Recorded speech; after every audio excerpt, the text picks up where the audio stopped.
Hello, friends. Chuck the Book Dweller coming back to you on YouTube. It's been almost 4 years since I've done a YouTube video. So everybody's like, Chuck the Book Dweller, when are you coming back? So coming to you in the library here. It's Sunday. It's snowing. Hopefully it'll be off tomorrow. Don't know. But anyway, I thought it's been so long. What kind of way can I come back? So I thought I read 43 books over 2024. I thought, let's just come back. I got all my books precariously stacked up here.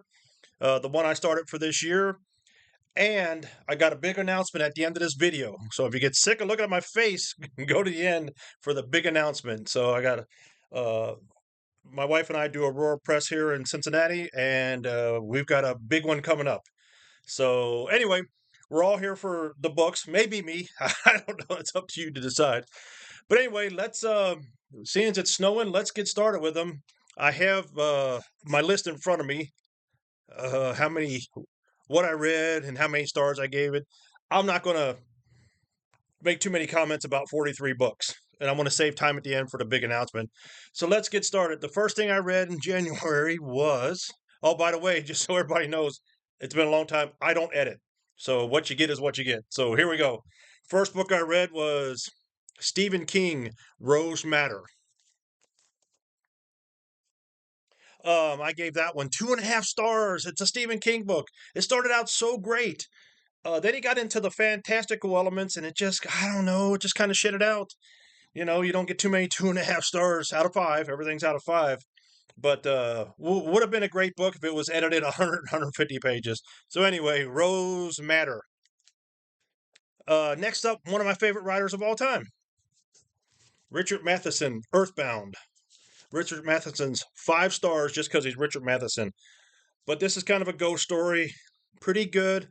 I gave it 2.25, which it hurts my heart because I love Richard Matheson. He's one of the first people I've ever read. I love him. It was good, but this is like my first official year of reading science fiction books. I read one Robert Silverberg book, Across a Billion Years, which I really loved. And so I just kind of grabbed one. I do have a pretty good sized science fiction section going now since I saw you last. So then I grabbed Charles Sheffield, Brother to Dragons, and I have a bunch of Sheffield books down there. So I actually gave this one 4 stars, my first 4 star of the year. It was really good. It's fantastic. I thought sci-fi would be hard to follow, and some of them are really hard to follow. But kudos to Charles Sheffield. So he's definitely on my list for the new year. Next, Howard Zinn, the last one I read in January. The Logic of Withdrawal. As you can see, this is a hard one to find. And Howard Zinn is my hero, my favorite historian. This was his Let's Get the Hell Out of Vietnam book. I gave it 3. It's great information, kind of a nonfiction book. So, of course, everyone's against war. So, anyway, that was everything I read in January. And I'm just going to kind of put the books down here on the chair. February. Or is that? Yeah. Okay. Um, we started out, I'm a big mafia guy. And so I love mafia books. And this one's called Little Man, Meyer Lansky and the Gangster Life by Robert Lacey. This was a good one. I gave it 3.5. It's a biggie. It's pretty big. Lacey was totally up Meyer Lansky's ass on this one. So it's very pro mob, very pro Lansky book. But I'm glad I read it. It was really good, really insightful. And who doesn't like a good mob story? Next up is a little small one. And this is all I read in February because that thing was so huge. This is Charles Willeford, The Burnt Orange Heresy. This is my first Willeford, one of the few mysteries I've read. I gave this one a 3.5. It was kind of slow, but the ending was off the charts. So hats off to Willeford. There's some more Willefords over here. So we'll be reading more of him. Next up, one one book in March. That was Philip Jose Farmer's Time's Last Gift. I really like this one. It was 3.75 stars. kind of going back in time, um, coming back into the future. I don't know. I really liked it. I got a ton of Farmer's books, so we'll be reading him again in the new year. Next up is a book, um, April. My sister-in-law gave this to me. Hats off, Lindsay. Thank you. This is called Tokyo Vice by Jake Adelstein. He's a newspaper guy who ends up in Tokyo for this big newspaper. Um, this one I gave a 3.5. I learned a lot about like the mob, the Japanese culture, but he got to a little bit tooting his own horn, which I don't really care for.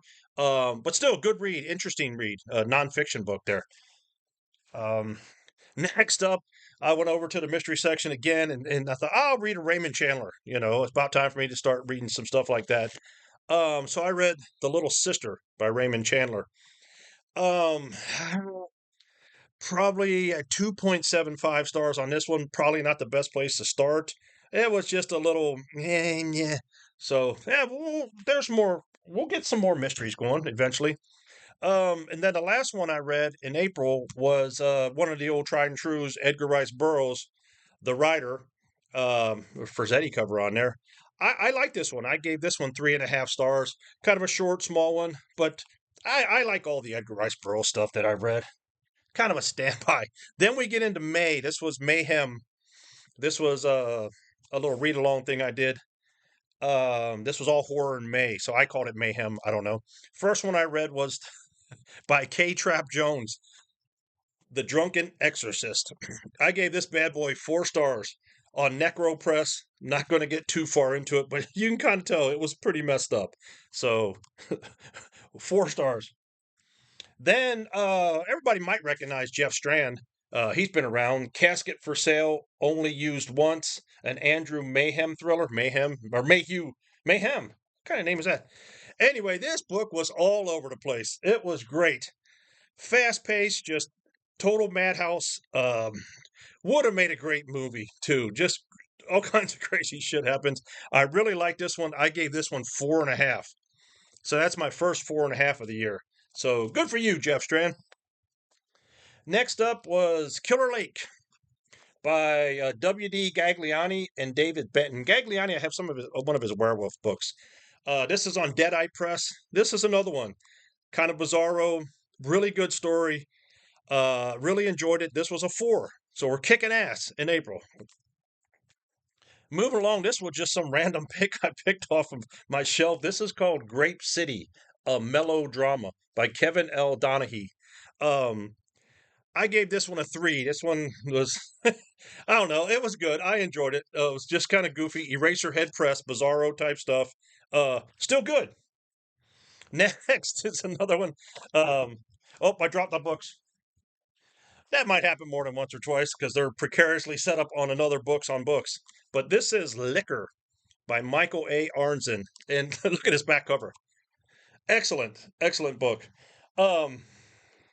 Novello Publishers. Oh, this is number 148 out of 150. So I got one of the later ones. Another one. 4 stars. We got a lot of 4s in here. Just that 1 3. So Michael A. Arnzen. I have a couple more of his. So he'll still be on the list for the future. Next up, Total Pulp Madness. Vampire Beat by Vincent Courtney.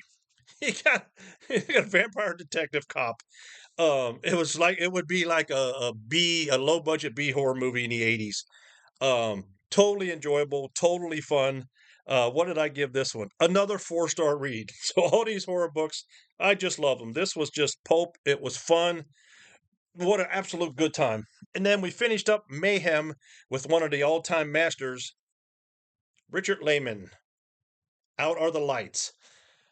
I don't want to say typical Lehman, but because I gave it 4 stars, so this was another good one. Most of them are set in California. Really enjoyed this. Always a good time with Lehman. Multiple shelves of, almost 3 shelves of Lehman books over here. So we'll be getting a good old Richard again.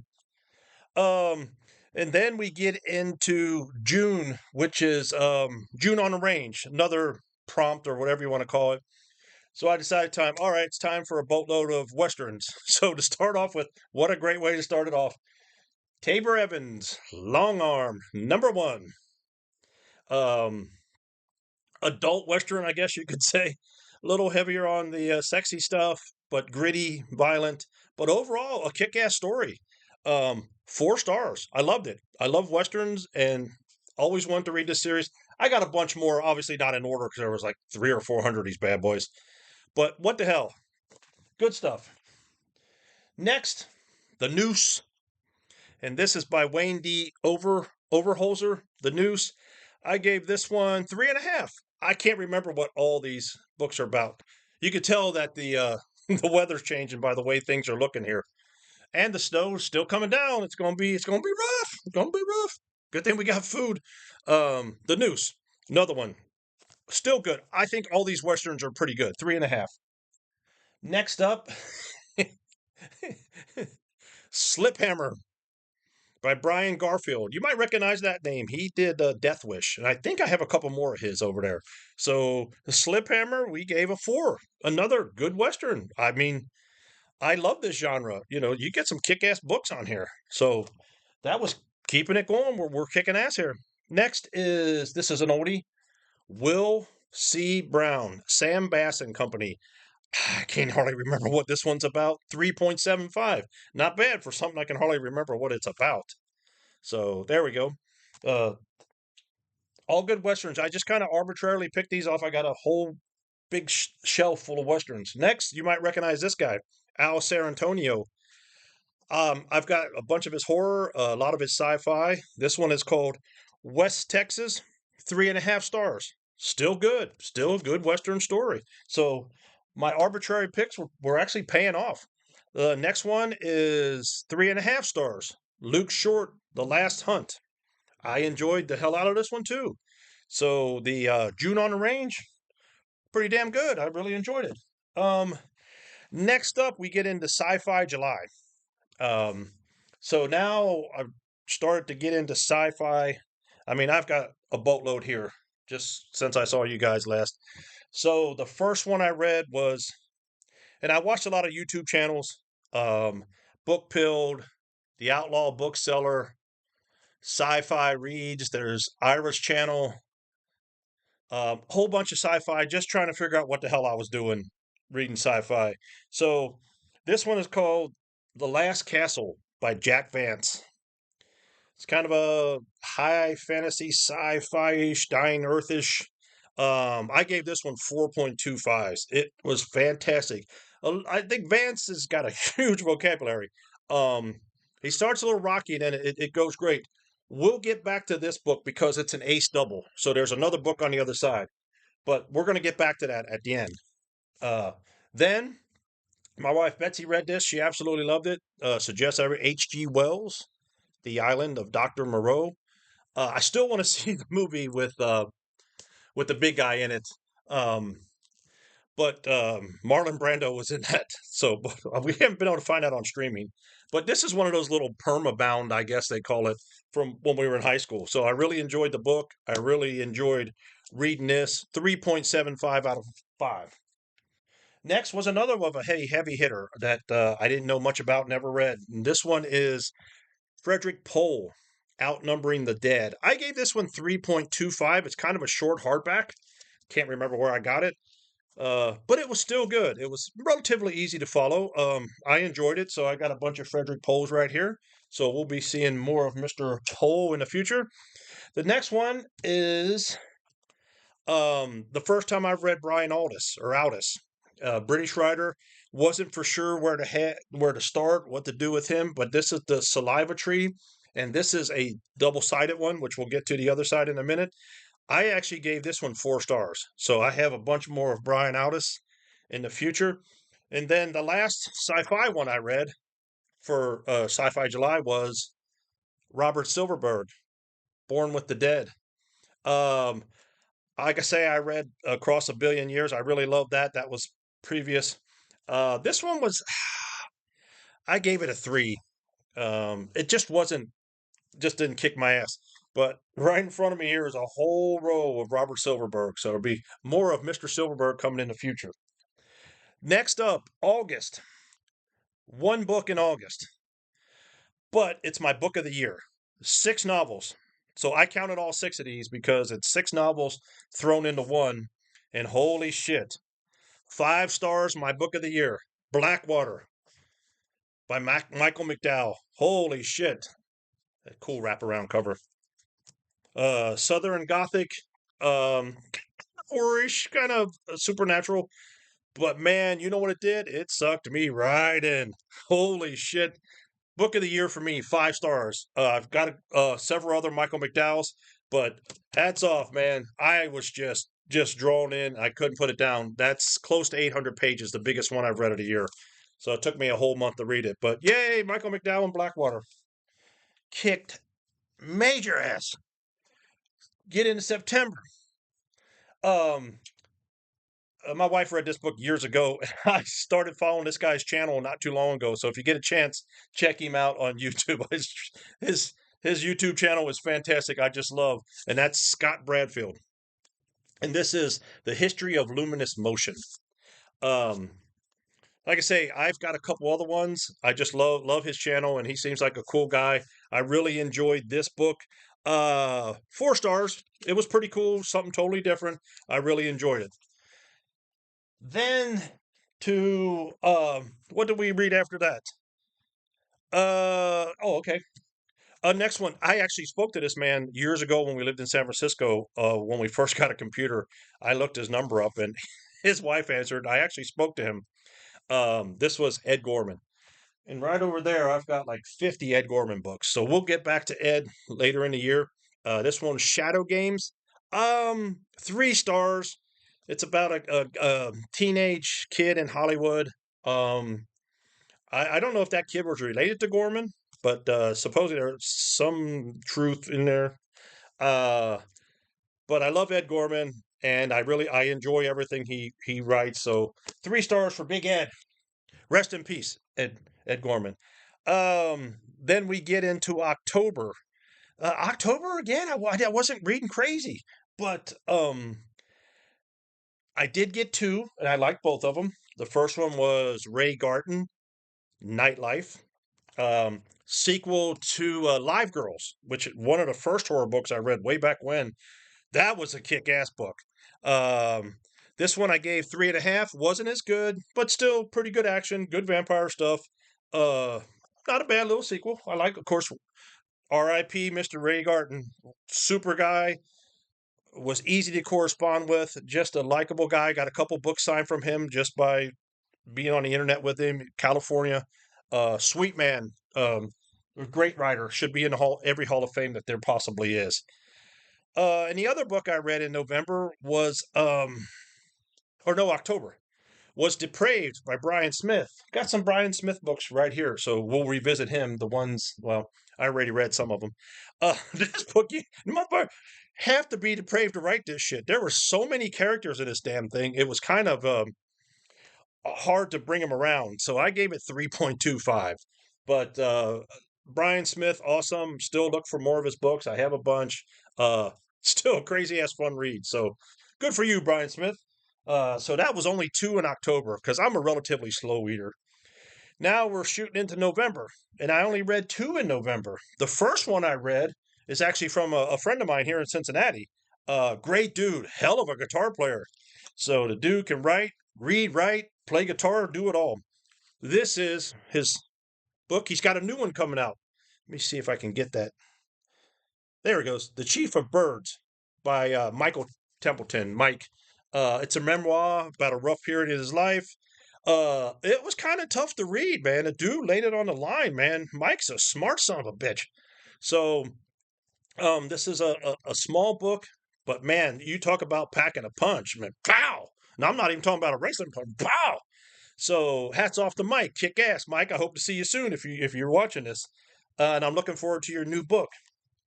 So then I thought, it's November. I turned 59 in November. Holy shit, as you can probably tell. This shit's catching up with me.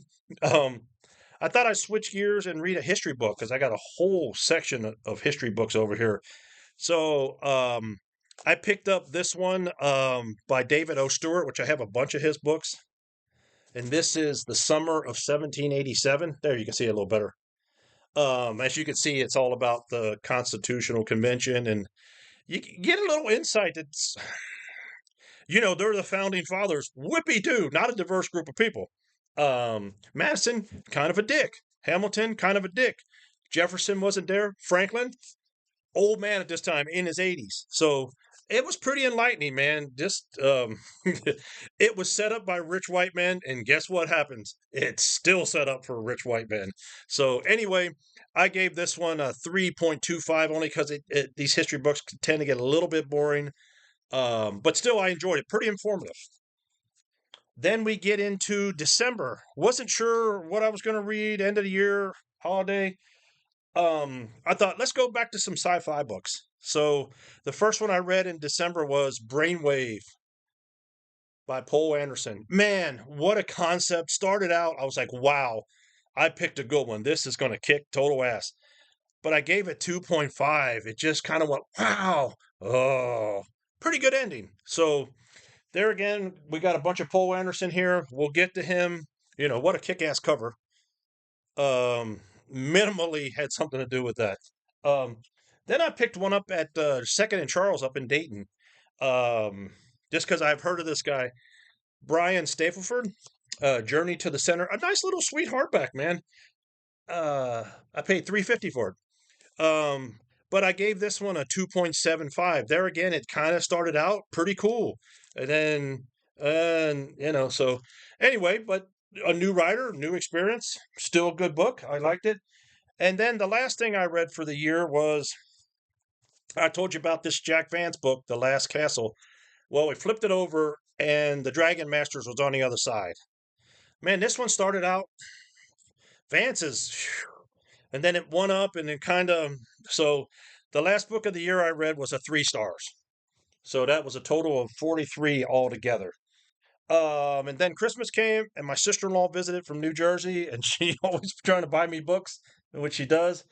And this is the one I'm reading now called Sleepers by Lorenzo Carcaterra. I remember seeing this movie when we lived in Arizona in the mid '90s, and it has Robert De Niro in it, so it was great. So far I think I'm 60 or 70 pages into it. Starting to look like a 4-star read here. So that's it. So that catches us up for the whole year. Now, kind of for the surprise I was telling you back about at the beginning of the video. My wife and I have Aurore Press, and we've published books. One of these days, I'll actually show all the books we published. But we got a call from a person who is now a very dear friend of ours, Kelly Evans, and says she's a professor in Chicago at Loyola, which is completely insane by itself. And she says, I've been collecting flyers from the Jockey Club. The Jockey Club was across the river in Newport, this punk, new wave, alternative, country, whatever, covered in all genres. And she started collecting all the flyers from those shows. And said, I want to do a book with Aurore Press because we did another Jockey Club book too, which I'll show you. I'm going to do more videos about the book to promote it and everything, but I just wanted to give you a taste of it. So I went through just before to find some flyers that are featured in the book. Here's the first date my wife and I went on, was the Dead Kennedys. They did 2 nights. So these obviously aren't the original flyers because I don't want to mess them up. But here's some of the shows that I saw or we saw that are going to be included in the book. Here was a kick-ass one. Here, the Ramones. So if you were a punk rock fan or just a musical fan, or if you want to learn about the punk rock history in this region, because it kind of went up to Chicago, down to Louisville, Lexington. It was big. The Jockey Club was big. Suicidal Tendencies, Circle Jerks. Saw these guys twice back then. Black Flag. Didn't go to this show, which is stupid. The Cramps. I didn't go to this show. That was stupid. Minor Threat. I was in high school when that show hit. It's one you might recognize. Sam Hain was after Misfits. There's Danzig in the middle there, the little guy. I remember talking to him at this show. And the last one I have is Husker Du. Back then. So those flyers are included in the book. This is what the book is going to look like. This is going to be a monster, people. This is going to be over 300 pages. It's going to be in hardback format. This is the front cover. This is the back cover. And this is just a sample that Kelly put together for us to promote it. GBH, I was at that show. Actually, you might see there's a couple pictures of me in there when I was a youngster. But this is how it's laid out. There's going to be the flyers, some text. So this is going to be a very limited edition of 500 books in hardback. It's very expensive to print. So we're doing fundraisers right now on Indiegogo. But anyway, my wife Betsy is going to leave the links to anywhere you can find this and order it. I think up to this point, 120 of them are already spoken for. So limited edition of 500. Once they're gone, out of here. We're moving on to other projects. Um, so come and support your buddy Chuck the Book Dweller and Aurore Press and Kelly Evans. There's going to be links. If you're not into punk rock and you just believe in what we're doing here, there's a place you can just donate. So, near future, more videos about the book, more books and more videos, obviously. So hopefully I'm back for good now. It's only been 4 years. So thanks everybody for watching. Thanks for your support. And I hope to see you soon. Take care and be safe out there.